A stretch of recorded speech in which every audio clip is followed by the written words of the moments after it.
सब में परमात्मा का दर्शन कैसे हो, इसके बारे में पूज्य स्वामी राम सुखदास जी कहते हैं, स्नान करते समय जब आप साबुन लगाकर रगड़ते हो, उस समय आपका स्वरूप कैसा दिखाई देता है? बुरा दिखाई देता है। बुरा दिखाई देने पर भी मन में ऐसा नहीं रहता कि मेरा स्वरूप बुरा है। मन में यह रहता ही है कि यह रूप तो साबुन के कारण ऊपर ऊपर से ऐसा दिखाई देता है, वास्तव में ऐसा नहीं है। ऐसे ही कोई दुष्ट से दुष्ट व्यक्ति दिखाई दे तो मन में यह आना चाहिए कि यह ऊपर ऊपर से ऐसा दिखाई देता है, भीतर से तो यह परमात्मा का अंश है। काले कपड़े पहनने से क्या मनुष्य काला हो जाता है? जैसा उसका स्वरूप है वैसा ही तो रहता है। ऐसे ही दुष्टता और सज्जनता अंतःकरण में रहती है। परमात्मा का जो अंश है उसमें फर्क नहीं पड़ता। एक जीवन मुक्त है, भगवत प्रेमी है, सिद्ध महापुरुष है, और एक दुष्ट है, कसाई है, जीवों की हत्या करता है, चोरी करता है, डाका डालता है। तो उन दोनों में परमात्मा तत्व एक ही है। उस तत्व में कोई फर्क नहीं है। जो परमात्मा तत्व को चाहता है वह उस तत्व की तरफ देखता है। व्यवहार में यथा योग्य बर्ताव करते हुए भी साधक की दृष्टि उस तत्व की तरफ ही रहनी चाहिए। उस तत्व की तरफ दृष्टि रखने वाले का नाम ही समदर्शी है। व्यवहार में समता लाने वाले, सबके साथ खाना पीना, ब्याह आदि करने वाले समवर्ती हैं, समदर्शी नहीं है। समवर्ती नाम यमराज का है। समवर्ती परे तराट, क्योंकि मौत सबकी समान होती है। अतः ज्ञानी का नाम है समदर्शी और यमराज का नाम है समवर्ती।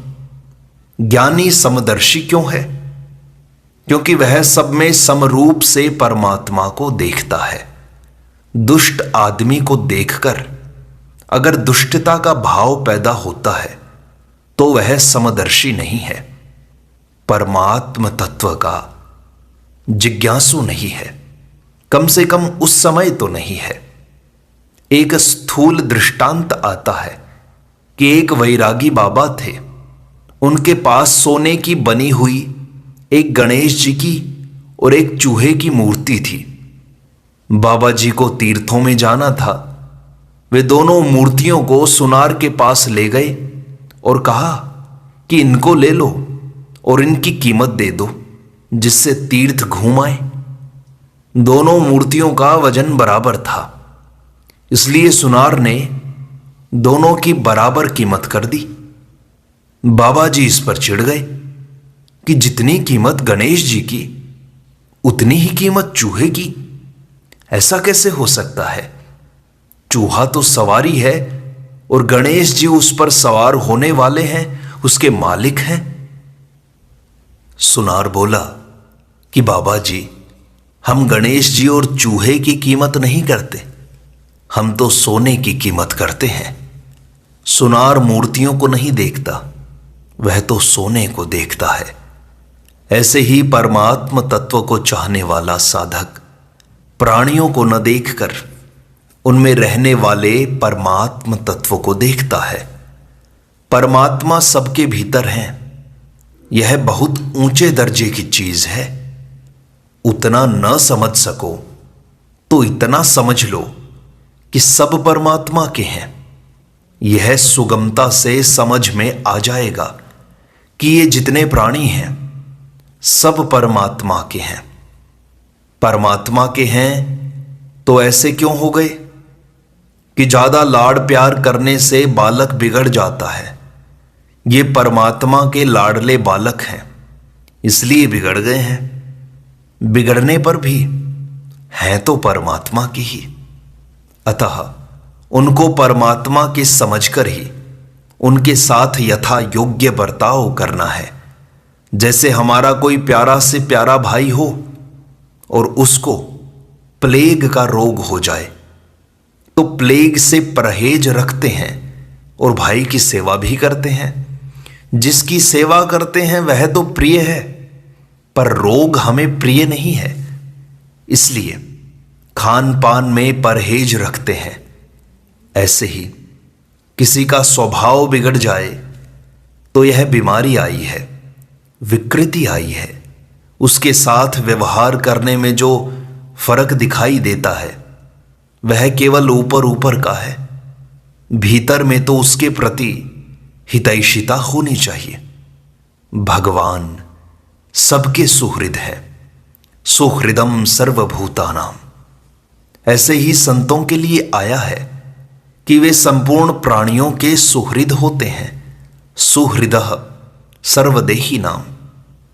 सुहृद होने का मतलब क्या है कि दूसरा क्या करता है, कैसे करता है, हमारा कहना मानता है कि नहीं, हमारे अनुकूल है कि प्रतिकूल है, इन बातों को न देखकर यह भाव रखना कि अपनी तरफ से उसका हित कैसे हो, उसकी सेवा कैसे हो।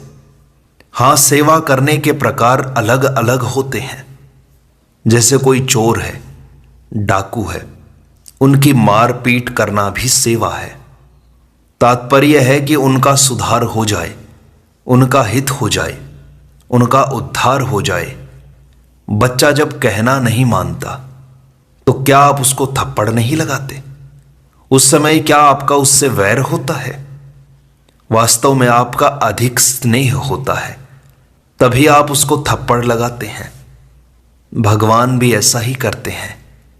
जैसे बच्चे खेल रहे हैं और किसी माई का चित्त प्रसन्न हो जाए तो वह स्नेहवश सब बच्चों को एक एक लड्डू दे देती है, परंतु वे उद्दंडता करते हैं तो वह सबको थप्पड़ नहीं लगाती, केवल अपने बालक को ही लगाती है।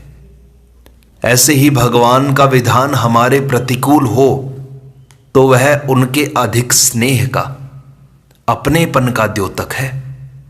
दूसरों के साथ स्नेह रखते हुए बर्ताव तो यथा योग्य अपने अधिकार के अनुसार करना चाहिए, पर दोष नहीं देखना चाहिए। किसी के दोष देखने का हमारा अधिकार नहीं है। जैसे नाटक के समय एक मेघनाथ बन गया और एक लक्ष्मण बन गया, दोनों एक ही कंपनी के हैं, पर नाटक के समय कहते हैं, अरे मैं तुझे मार दूंगा, आजा मेरे सामने, खत्म कर दूंगा। वे शस्त्र अस्त्र भी चलाते हैं, परंतु भीतर से उनमें वैर है क्या? नाटक के बाद वे एक साथ रहते हैं, खाते पीते हैं। क्यों? क्योंकि उनके हृदय में वैर ही नहीं है। बाहर से वे संसार का बर्ताव करते हैं, पर भीतर से परमात्मा तत्व को देखते हैं। भीतर से उनका किसी के साथ द्वेष नहीं होता और सबके साथ मैत्री और करुणा का भाव होता है। अद्वेष्टा सर्वभूतानाम मैत्रः करुण एव च। ऐसे होते हैं समदर्शी पंडित।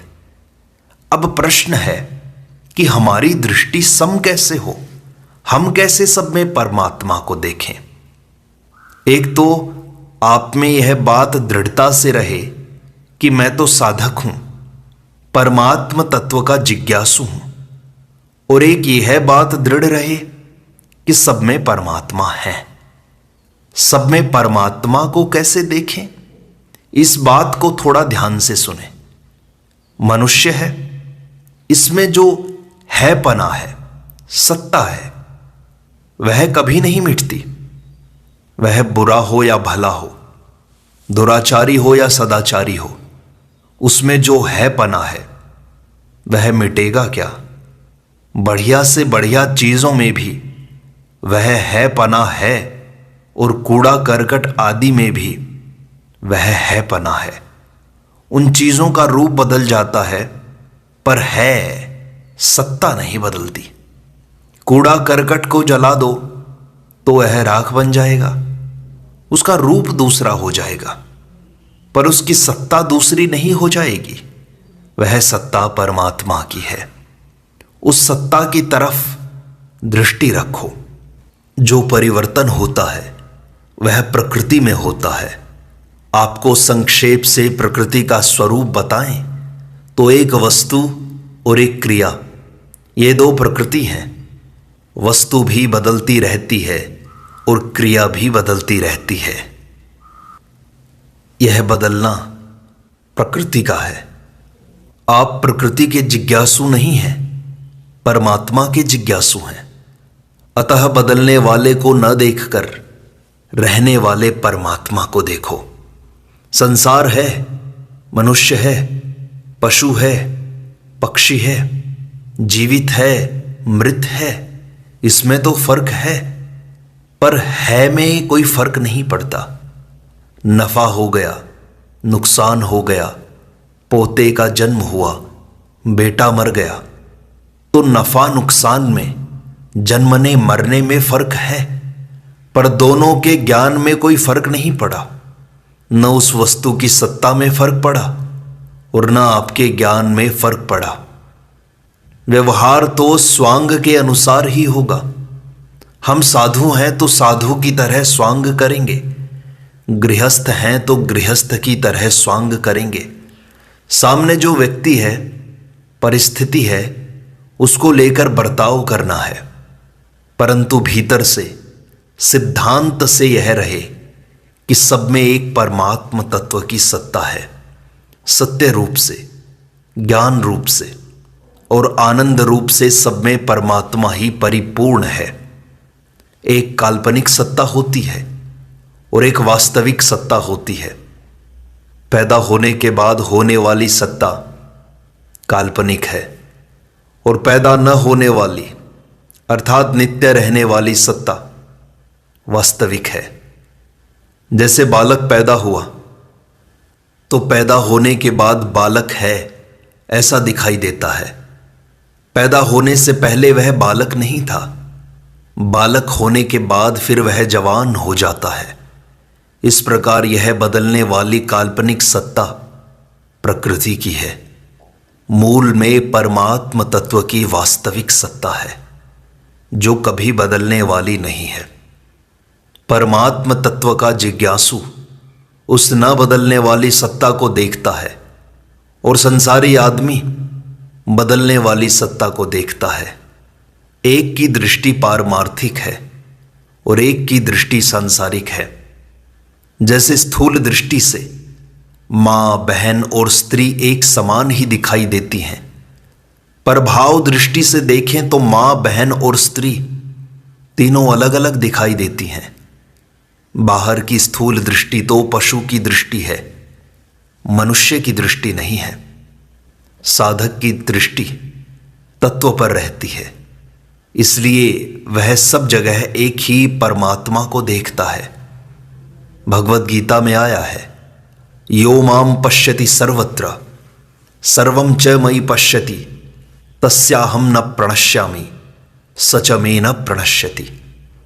जो सब में मुझे देखता है और सबको मेरे में देखता है, उसके लिए मैं अदृश्य नहीं होता और वह मेरे लिए अदृश्य नहीं होता। एक बच्चे ने मां से कहा कि मां, मुझे गुड़ चाहिए। मां ने कहा कि ग्वार ले जा और बदले में बनिए से गुड़ ले आ। बच्चा घर से ग्वार ले गया और बनिए से बोला कि मुझे गुड़ चाहिए। बनिए ने तोलकर गवार ले लिया और गुड़ तोलकर दे दिया। बच्चा सोचने लगा कि बनिया कितना मूर्ख है। ग्वार जैसी चीज पशुओं के खाने की है, मनुष्य के काम की नहीं है, उसके बदले में मुझे गुड़ देता है। इस तरह ग्वार और गुड़ पर दृष्टि रहने के कारण बच्चे को बनिया मूर्ख दिखाई देता है, परंतु बनिए की दृष्टि पैसों पर है कि ग्वार कितने पैसों का है और गुड़ कितने पैसों का है। बनिया दो तरह से पैसे कमाता है, माल लेता है तो सस्ता लेता है, बेचता है तो महंगा बेचता है। अतः उसने ग्वार में नफा अलग किया और गुड़ में नफा अलग किया। बनिए को ग्वार और गुड़ से क्या मतलब, उसको तो पैसा पैदा करना है। ऐसे ही साधक की दृष्टि परमात्मा तत्व पर होती है। सब में जो परमात्मा है उसी को प्राप्त करना है। संसार से क्या मतलब। साधक को व्यवहार तो यथा योग्य करना है, पर महत्व परमात्मा तत्व को ही देना है, व्यवहार को नहीं। व्यवहार में किसी ने आदर कर दिया तो क्या हो गया, किसी ने निरादर कर दिया तो क्या हो गया। आदर करने वाला तो हमारा पुण्य क्षीण करता है और निरादर करने वाला हमारा पाप नष्ट करता है। हमारा लाभ किस में है, पाप रखने में कि नष्ट करने में। जो हमें दुख देता है, अपमान करता है, निंदा करता है, तिरस्कार करता है, वह हमारे पापों का नाश करता है। जो हमारा आदर सत्कार करता है, वाह वाह कहता है, वह हमारे पुण्यों का नाश करता है। हम पापों का नाश करने का उद्योग करते हैं, पर निरादर करने वाला हमारे पापों का नाश स्वतः ही कर रहा है। यह उसकी कितनी कृपा है। उसका हमारे पर कृपा करने का आशय नहीं है, पर वह क्रिया तो हमारे लाभ की ही कर रहा है। वह हमारा हितैषी नहीं है, पर क्रिया तो हमारे हित की ही कर रहा है। वह जो करता है वह हमारे लिए ठीक ही होगा, बेठीक हो ही नहीं सकता। एक मार्मिक बात है कि साधक के लिए कोई परिस्थिति अनिष्टकारी होती ही नहीं। संसार का जितना व्यवहार है वह सब का सब साधन सामग्री है। सुखदाई, दुखदाई, अनुकूल, प्रतिकूल जो कुछ सामने आता है वह सब साधन सामग्री है। इसलिए साधक को सावधान रहना चाहिए। सावधानी ही साधन है। साधक वह होता है जो हर समय सावधान रहता है। दिल में जागृत रहिए बंदा, हे तप्रीत हरिजन सू करिए, पर हरिये दुख द्वंद्वा। जब अच्छा और मंदा होता है, राग और द्वेष होता है, तो हम जागृत कहां रहे। अतः मैं साधक हूं और मेरे साध्य परमात्मा है। इसकी जागृति रखते हुए साध्य की प्राप्ति के लिए यथा योग्य बर्ताव करना है। इससे सिद्धि जल्दी मिलेगी। नारायण नारायण नारायण।